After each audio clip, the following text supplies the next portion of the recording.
Good morning. The newly appointed head of the Food and Drug Administration is vowing to restore public trust in government food safety policies.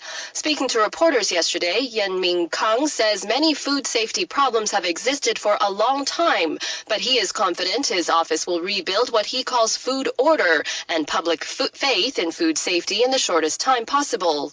Ye went on to liken himself to the tiger-fighting character Wu Song in the classic The Water Margin, saying he will go after the big companies and the high-risk products. Ye, a professor at the National Defense Medical Center, replaced acting Food and Drug Administration head and Deputy Health Minister Xu Mingneng. Meanwhile, the chairman of the Taiwan Good Food Manufacturing Practice Development Association resigned yesterday following revelations that Weichuan Foods used tainted oils in its products. According to Wei Ying-chong, who is also executive director of the Dingxing International Group, he stepped down to take responsibility for his company's use of questionable oil products supplied by Changqi Foodstuffs. Wei apologized for Weichuan's becoming embroiled in the edible oil scandal, saying as such the results of the Weichuan's involvement, he no longer felt he could lead the Manufacturing Practice Development Association. Weichuan has been criticized for not recalling its questionable products until November 3rd, even though it learned in late October that a factory in Pingdong County has been using Changqi substandard oils. The Good Manufacturing Practice Certification System was established in 1989 by the Ministry of Economic Affairs. And in related news, Taipei City health officials say recent inspections of vinegar products sold at the capital shows that 63% of products tested were incorrectly labeled. According to health officials, 16 types of household vinegars were tested, and of those, 12 failed the basic requirements for inaccuracies discovered in nutrition facts and advertising. The companies whose vinegar was found to have been mislabeled now faces fines of up to 3 million NT for civil fraud. Acer chairman and CEO J.T. Wang announced his resignation yesterday, saying it was time for him to step down due to the company's consecutive poor financial results. According to a prepared statement by the PC giant, Wang will step down once his tenure as chairman ends next June. The move follows Acer's announcing third quarter after-taxes losses of 13 billion NT. The company's board of directors has appointed Jim Wang to take up the position of CEO beginning January 1st of next year. The Ministry of National Defense says soon-to-be appointed Deputy Defense Minister Andrew Hsia is trying to convince his 32-year-old son to return to Taiwan for his compulsory military service. According to Defense Ministry officials, his son has so far not been required to serve in the military because he spent his youth overseas accompanying his father, a career diplomat. Defense officials say Andrew Hsia recognizes the importance of ROC nationals serving their compulsory military service, and he will continue to communicate with his son and encourage him to return to serve. The statement follows reports that President Ma Ying-jeou told Hsia that his son's failure to complete compulsory national service would not affect his being appointed Deputy Defense Minister. Hsia has denied that report, with Defense Ministry officials saying he actually informed Ma about his son's status and was asked to find a solution. The threshold for taxable income of households that enjoy tax breaks is expected to be raised from 6 to 6.7 million NT next year due to an accumulated increase of over 10% in consumer prices. The adjustments have been triggered by an increase in the Consumer Price Index, which has risen by over 10% since 2006. The Ministry of Finance is expected to announce full details of the adjustments at the end of this month. The new tax rules will take effect in the new year, with tax returns filed in May 2015 reflecting the adjustments.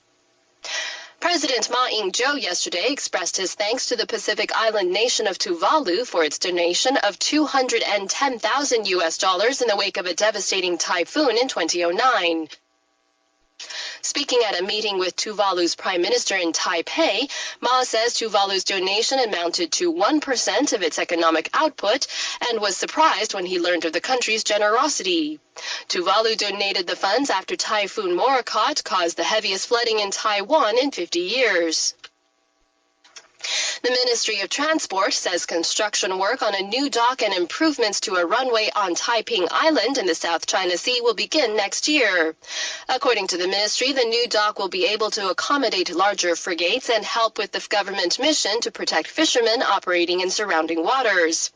Ministry officials say work on the 3 billion NT project is expected to be completed within 2 years. Taiping is the largest of the Spratly Islands and is located 1,600 kilometers south of Kaohsiung. The Central Weather Bureau says the number of tropical storms in this year's Pacific typhoon season will be the highest for the past 16 years, with the 31st storm of this year now forming. The region saw 34 storms in 1994 and 31 in 1997. According to the Weather Bureau, there is a chance of equaling the 1994 record, as more storms could be on the way before the end of the year.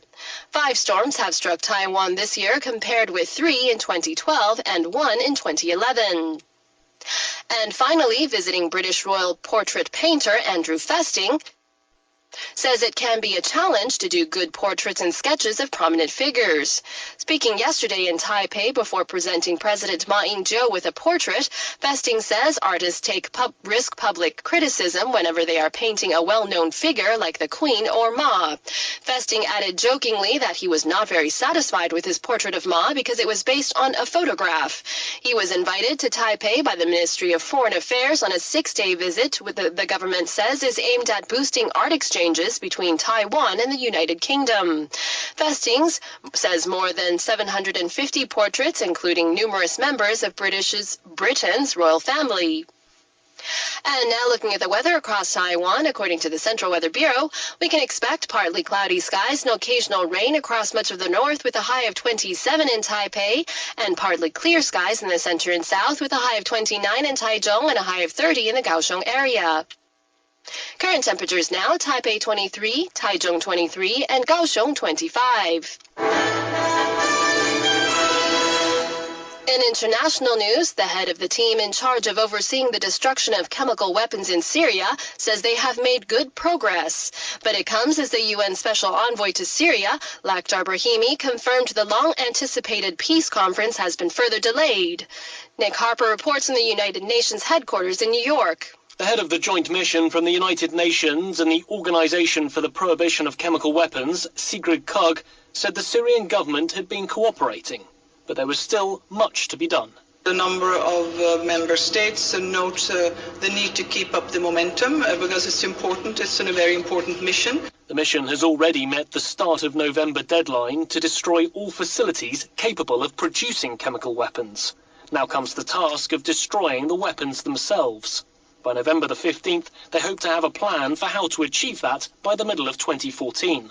But the UN Special Envoy to Syria, Lakhdar Brahimi, said a peace conference in Geneva later this month would not now happen, after days of meetings with diplomats proved fruitless on setting a date. Brahimi now hopes the conference will happen before the end of the year. For ICRT News in New York, I'm Nick Harper. Berlin has asked the British ambassador for an explanation after allegations the UK embassy in the city houses a top-secret listening post. The UK's independent newspaper says US security documents suggest high-tech listening equipment is contained in the embassy roof. UK correspondent Ollie Barrett reports. Berlin says any activity of the like reported by the Independent would be against international law.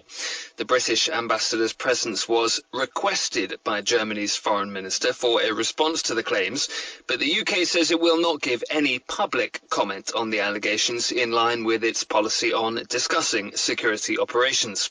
A spokesman for David Cameron, the British Prime Minister, says his relationship with German Chancellor Angela Merkel remains excellent. For ICRT News in London, I'm Ollie Barrett.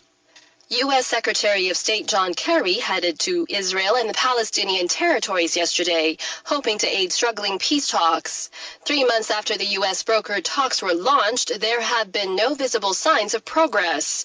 A Palestinian official says that a secret negotiating session held yesterday broke down in a dispute over Israeli settlement construction. Israel and the Palestinians agreed to reopen peace talks in late June after a nearly 5-year break. The sides have committed to hold 9 months of talks in hopes of reaching a peace deal that would end decades of conflict.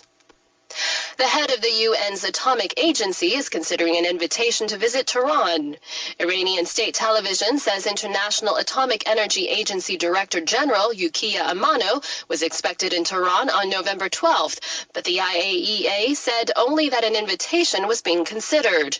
The date it named is one day after an IAEA team is scheduled to begin talks with Iranian negotiators about the details of the hoped-for agency investigation.